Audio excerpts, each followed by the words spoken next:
യുഡിഎഫുമായി ചേർന്ന് ചർച്ച നടത്തി സീറ്റ് ഉറപ്പിച്ച ശേഷമാണ് ടി.കെ. ഗോവിന്ദൻ പാർട്ടിക്കെതിരെ പറഞ്ഞതെന്ന് സിപിഎം ജില്ലാ സെക്രട്ടറി കെ. രാഗേഷ്. രാഷ്ട്രീയ എതിരാളികളുടെ പ്രചാരണം ഏറ്റെടുത്ത് പാർട്ടിക്കെതിരെ നീങ്ങിയത് പാർലമെന്ററി ദുരബാധിച്ചതിനാലാണ്. എം.വി. ഗോവിന്ദന്റെ ഭാര്യയായതുകൊണ്ടല്ല പി.കെ. ശ്യാമളയെ തളിപ്പറമ്പിൽ സ്ഥാനാർത്ഥിയാക്കിയതെന്നും രാഗേഷ് കണ്ണൂരിൽ പറഞ്ഞു. യുഡിഎഫുമായി ആശയവിനിമയം നടത്തി സ്ഥാനാർത്ഥിത്വം പ്രഖ്യാപിക്കുന്ന രീതിയാണ് ടി.കെ. ഗോവിന്ദൻ സ്വീകരിച്ചതെന്ന് സിപിഎം ജില്ലാ സെക്രട്ടറി കെ. രാഗേഷ് പറഞ്ഞു. സ്വയം സ്ഥാനാർത്ഥി പ്രഖ്യാപനം നടത്തുകയും പാർട്ടിക്കെതിരെ അടിസ്ഥാനരഹിതമായ ആരോപണങ്ങൾ ഉന്നയിക്കുകയും ചെയ്തതിന് ടി.കെ. ഗോവിന്ദനെ പാർട്ടിയിൽ നിന്നും പുറത്താക്കിയതായും കെ. രാഗേഷ് പറഞ്ഞു.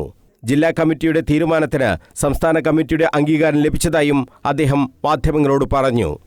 അപ്പോൾ പാർട്ടി ജില്ലാ കമ്മിറ്റിക്കാരും വളരെ വിശദമായി ചർച്ച ചെയ്യുകയും പാർട്ടി ജില്ലാ സെക്രട്ടേറിയറ്റ് അംഗമായിട്ടുള്ള ടി.കെ. ഗോവിന്ദൻ മാഷ് നിയമസഭാ തെരഞ്ഞെടുപ്പിൽ പാർട്ടി നയത്തിനും തീരുമാനത്തിനും വിരുദ്ധമായി താൻ മത്സരിക്കുമെന്ന് പ്രഖ്യാപിക്കുകയും യു.ഡി.എഫിൻ്റെ പിന്തുണ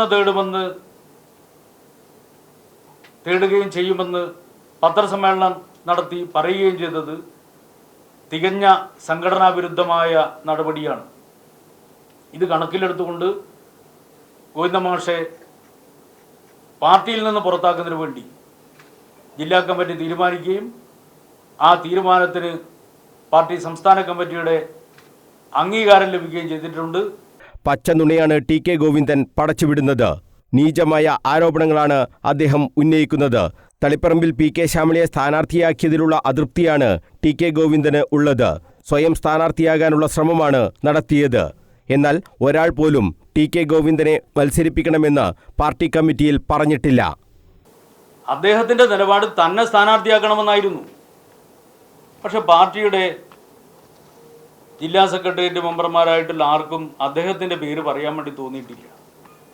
അപ്പോൾ നമ്മൾ ഓരോരുത്തരും നമുക്കൊക്കെ ഉണ്ടാവുന്ന അംഗീകാരം എത്രയാണെന്ന് മനസ്സിലാക്കാനുള്ള ഒരു പരിമിതമായ വിനയെങ്കിലും നമ്മൾ കാണിക്കണ്ടേ. നമ്മളൊരു മഹാസംഭവമാണ് എന്ന് പറഞ്ഞുകൊണ്ട് അവതരിപ്പിക്കുമ്പോൾ നമ്മുടെ ഓരോരുത്തരുടെയും അംഗീകാരം എന്താണ് എന്നുള്ളത് ഇങ്ങനെ അഭിപ്രായ പ്രകടനം കാണുമ്പോഴെങ്കിലും മനസ്സിലാക്കാനുള്ള ഒരു വിനയം യഥാർത്ഥത്തിൽ ടി.കെ. ഗോവിന്ദൻ മാഷ് കാണിക്കേണ്ടതായിരുന്നു. പി.കെ. ശ്യാമളയെ സ്ഥാനാർത്ഥിയാക്കുന്നതിന് സംസ്ഥാന സെക്രട്ടറി എം.വി. ഗോവിന്ദൻ ഒരു തരത്തിലും ഇടപെട്ടിട്ടില്ല. ജില്ലാ സെക്രട്ടേറിയറ്റ് തയ്യാറാക്കുന്ന പ്രപ്പോസൽ സംസ്ഥാന സെക്രട്ടേറിയറ്റും സംസ്ഥാന കമ്മിറ്റിയും ചർച്ച ചെയ്ത് അംഗീകരിക്കുകയും അതിനുശേഷം ജില്ലാ കമ്മിറ്റിയും മണ്ഡലം കമ്മിറ്റിയും ഈ തീരുമാനം അംഗീകരിക്കുകയുമാണ് ഉണ്ടായത്. നേതാക്കളുടെ ബന്ധുക്കൾ സ്ഥാനാർത്ഥിയാകുന്നത് അവരുടെ കുടുംബ ബന്ധം നോക്കിയല്ല, മറിച്ച് പാർട്ടിയിൽ അവർ നിർവഹിക്കുന്ന ചുമതലകൾ, അവരുടെ പ്രവർത്തനങ്ങൾ, പാർട്ടിക്ക് നൽകുന്ന സംഭാവനകൾ എന്നിവ പരിഗണിച്ചാണ്. പാർലമെന്ററി സ്ഥാനത്തിനു വേണ്ടി യു.ഡി.എഫിന്റെ ചട്ടുകമായി മാറുകയാണ് ടി.കെ. ഗോവിന്ദൻ ചെയ്തതെന്നും രാഗേഷ് പറഞ്ഞു. പാർലമെന്ററി അവസരവാദത്തിന്റെ ചെളിക്കുഴിയിൽ ഗോവിന്ദൻ വീണു. ഇവിടെ സംഭവിച്ചിരിക്കുന്ന പാർലമെന്ററി അവസരവാദത്തിന്റെ ചെളിക്കുണ്ടിയിൽ അദ്ദേഹം പെട്ടിരിക്കുകയാണ്. അധികാരമോഹം തലക്ക് പിടിച്ച് പാർലമെന്ററി അവസരവാദ നിലപാട് സ്വീകരിച്ച് എതിരാളികളുമായി ഒത്തുകളിച്ച് പാർട്ടിക്കെതിരായിട്ട് രംഗത്ത് വരുന്ന ടി.കെ. ഗോവിന്ദൻ മാഷെയാണ് ഇപ്പോൾ കാണുന്നത്.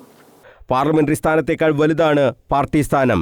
ജില്ലാ സെക്രട്ടേറിയറ്റ് അംഗം എന്ന പദവിക്ക് പുറമെ നിരവധി സ്ഥാപനങ്ങളുടെ നേതൃത്വവും ടി.കെ. ഗോവിന്ദൻ വഹിച്ചിട്ടുണ്ട്. അധികാരത്തോടുള്ള വല്ലാത്ത ഭ്രമമാണ് ടി.കെ. ഗോവിന്ദനെ നയിച്ചതെന്നും കെ. രാഗേഷ് പറഞ്ഞു. News bureau, Kannur.